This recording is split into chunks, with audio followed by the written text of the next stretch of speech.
निश्चित धनराशि साधारण ब्याज की किसी दर पर 800 रुपए से 3 वर्षों में 956 रुपए हो जाते हैं। यदि ब्याज दर 4% बढ़ा दी जाए तो 3 वर्षों में 800 रुपए कितने हो जाएंगे। देखो किसी रेट पे हमें 800 रुपए के कितने बैंक वापस कर रहा है, 956 रुपए वापस कर रहा है 3 वर्षों में किसी रेट पर, वो हमें नहीं पता है। लेकिन आगे क्या उसने बोला, यदि रेट जो है 4% बढ़ा दी जाए तो 800 रुपए के कितने रुपए हो जाएंगे। तो देखो अगर किसी रेट पे 800 की 956 हुए तो अगर 4% रेट और ज्यादा होता तो 956 से और ज्यादा रुपए मिलते। देखो तो इसमें जो भी आंसर आएगा हमारा 956 प्लस आएगा। और कितना प्लस आएगा, 800 रुपए पर कितना रेट बढ़ाना है, जिस पे पहले था वो इसकी तो अमाउंट बन चुका है ये, अब और बढ़ा के जो मिलेगा 4% पे मिलेगा। और कितने साल के लिए, 3 साल के लिए। तो ये कितने हो गए, 12 8 96 ये हो गए। तो ये टोटल कितना अमाउंट बन गया हमारा, 1052 रुपए। तो इसमें थर्ड ऑप्शन जो है इसका करेक्ट आंसर रहेगा। हमारा नेक्स्ट क्वेश्चन है, 4 फरवरी 2005 से 18 अप्रैल 2005 तक की अवधि के लिए 3000 रुपए पर 6.1/4% प्रति वर्ष की दर से साधारण ब्याज ज्ञात कीजिए। तो देखो फॉर्मूला क्या होता है साधारण ब्याज का, PRT/100।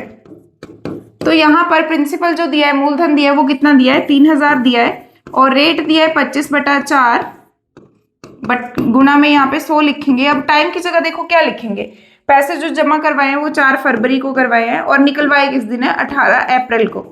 तो जिस दिन हम पैसे जमा करवाते हैं वो वाला दिन काउंट नहीं करते हैं क्योंकि उस दिन ब्याज नहीं मिलता है। तो देखो फरवरी में टोटल कितने दिन होंगे, क्योंकि ये 2005 है तो ये लीप ईयर तो नहीं है, क्योंकि ये 4 से डिवाइड हो नहीं रहा है पूरा। 2005 जो है वो 4 से डिवाइड नहीं होगा, तो ये लीप ईयर नहीं है। तो इसमें फरवरी में कितने दिन होंगे, 28। लेकिन 4 फरवरी तक हमने गिनने नहीं है। तो फरवरी के कितने दिन हुए, 24 दिन फरवरी के। मार्च के कितने हो गए, 31। और अप्रैल के कितने बोले, 18। तो ये टोटल कितने दिन हो गए, 73 दिन हो गए। तो दिन यहाँ पे हम टाइम की जगह 73 दिन लिखेंगे और टोटल नंबर ऑफ डेज 365 होंगे 2005 में, क्योंकि लीप ईयर नहीं है तो 365 दिन होंगे इस साल में। तो इसको हमने 73 दिनों को ईयर में चेंज कर लिया टोटल नंबर ऑफ डेज से डिवाइड करके।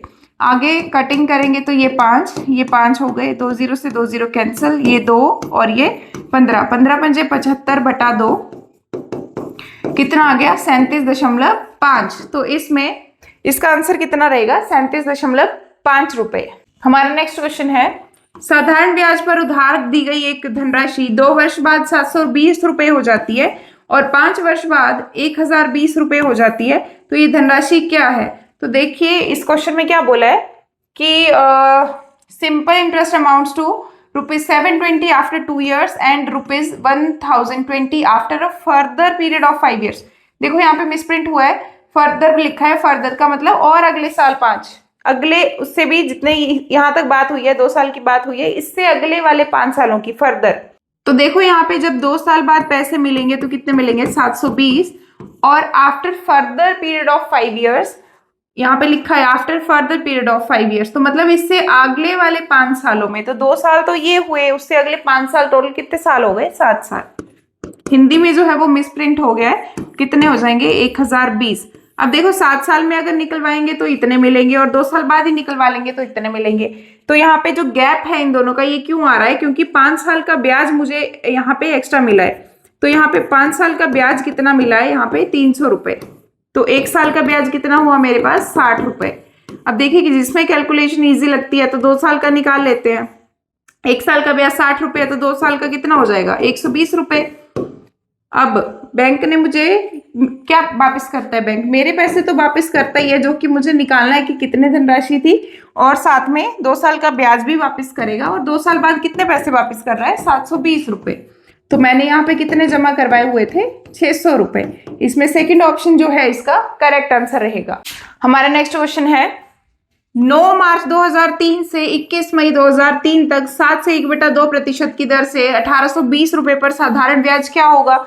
तो साधारण ब्याज क्या होता है, PRT/100, मूलधन गुना दर गुना समय बटा 100। तो देखो इसमें मूलधन कितना दिया है, 1820 रुपए दिए हैं, और रेट कितना दिया है, ये दिया है। इसको क्या लिख सकते हैं, 15/2। और फॉर्मूला में नीचे कितना है, 100। और टाइम के लिए क्या बोला है, देखो टाइम के लिए बोला है 9 मार्च 2003 से 21 मई 2003 तक पैसे जो जमा करवाए थे 9 मार्च को करवाए थे और 21 मई को निकलवाए हैं। अब एक चीज याद रखिएगा कि जिस दिन पैसे जमा करवाते हैं उस दिन ब्याज नहीं मिलता है, तो इसमें क्या करते हैं हम 9 मार्च का दिन जो है वो काउंट नहीं करेंगे जब तक क्वेश्चन में ना बोला हो कि दोनों दिनों को इंक्लूड करो। तो इसमें नहीं बोला है क्वेश्चन में कि दोनों दिनों को इंक्लूड करो, इसमें ये लास्ट जिस दिन पैसे निकलवाते हैं उस दिन ब्याज मिलता है, तो ये वाला दिन तो काउंट करते हैं, लेकिन जो स्टार्टिंग डे होता है वो काउंट नहीं करते हैं। आप देखिए मार्च में कितने दिन होते हैं, 31 में से 9 तो गिनने नहीं है क्योंकि 9 तारीख को तो पैसे जमा करवाए हैं, उस दिन ब्याज नहीं मिल रहा है, तो वो 9 तारीख तक हमने गिनना नहीं है। तो मार्च के टोटल नंबर ऑफ डेज कितने हो गए जिस दिन पैसे जमा हुए हैं, जिसके बीच हुए हैं, वो हो गए 31 में से 9 गए तो कितने बचेंगे 22। मार्च के हो गए 22, अप्रैल में होते हैं 30 दिन और मई के कितने बोले हैं 21 दिन, तो ये टोटल कितने दिन हो गए 73 दिन हो गए। अब हम यहाँ पे 73 दिन लिखेंगे। अब देखो जब मैंने बोला था कि जब डेज दिए होंगे तो एक साल में कितने दिन होते हैं वो उससे डिवाइड करके लिखना है ताकि ईयर में चेंज हो जाए। अब 73 देखो 2003 बोला है, क्या 2003 एक लीप ईयर है? नहीं है ना, तो कैसे चेक करते हैं? लास्ट के 2 डिजिट मतलब इस पूरे नंबर को 4 से डिवाइड कर लो या लास्ट के 2 डिजिट 4 से डिवाइड कर लो। अगर वो पूरा डिवाइड हो जाता है तो लीप ईयर है, अगर नहीं डिवाइड हो रहा है तो लीप ईयर नहीं है। मतलब ये वाला 2003 जो है ये लीप ईयर नहीं है। तो इस ईयर में कितने साल होंगे, सॉरी इस ईयर में कितने दिन होंगे 365 होंगे। तो टोटल नंबर ऑफ डेज कितने हो गए 365। ये कर लिया 73 दिनों को मैंने ईयर में चेंज। आगे कटिंग करेंगे, ये 5 थी, ये 15, ये 1 0 से 1 0 कैंसिल और ये 91 हो गए और ये कितने हो जाएंगे 273/10। तो जब कैलकुलेट किया है तो कितना आ गया 27.3। तो इसमें थर्ड ऑप्शन जो है इसका सेकंड ऑप्शन जो है इसका करेक्ट आंसर होगा। देखिए 27.3 लिखा है या 27.30 लिखा है वो सेम होता है, डेसिमल के बाद 0 का कोई इंपॉर्टेंस नहीं होता है लास्ट में। तो इसका आंसर जो है वो 27.3 या 30 है। हमारा नेक्स्ट क्वेश्चन है 800 रुपए की एक राशि साधारण ब्याज पर 3 वर्षों में 920 रुपए हो जाती है। यदि ब्याज दर में 3% की वृद्धि कर दी जाए तो राशि कितनी हो जाएगी? देखो ये क्वेश्चन जो है ये इंपॉर्टेंट क्वेश्चन है और ये क्वेश्चन मैं पहले आपको बेसिक से करवाऊंगी फिर ट्रिक से करवाती हूँ। तो सबसे पहले देखो कि क्या बोला है, 800 रुपए की धनराशि है वो 3 वर्षों में कितनी हो जाएगी किसी रेट पर। तो रेट तो हमें नहीं पता है लेकिन बाद में कंडीशन दी है कि जो रेट है वो 3% बढ़ा दी जाएगी तो राशि कितनी हो जाएगी। तो हमें जो ओरिजिनल वाली अभी रेट है वो हमें निकालना है, दर जो है दर प्रतिशत वो निकालना है। देखो 800 रुपए की राशि कितनी हो गई 3 साल में 920, मतलब मैंने 800 रुपए जमा करवाया और बैंक मुझे कितना वापस कर रहा है 920 रुपए। तो इसमें मुझे ब्याज कितना मिला हुआ है 120 रुपए। अब देखो कैलकुलेट करते हैं, ये हो गए 8 से काटेंगे 8 पंजे 40 और ये 3 पंजे 15, मतलब हमारे पास रेट आ गया कि किस रेट पे 800 रुपए की राशि 920 हो रही थी 5% दर से। अब बोल रहे हैं कि अगर जो दर है 3% बढ़ा दी जाए तो देखो कितनी कर दी जाएगी 8 कर दी जाएगी। तो यहां से देखते हैं 800 रुपए पर 3 वर्ष के लिए 8% दर से ब्याज कितना बनता है वो अभी देखते हैं। 64 गुना 3 कितने हो गए 4 × 12 192 रुपए ब्याज मिला है हमें 192 रुपए। अब देखो उसने ब्याज नहीं पूछा है, उसने बोला राशि कितनी हो जाएगी।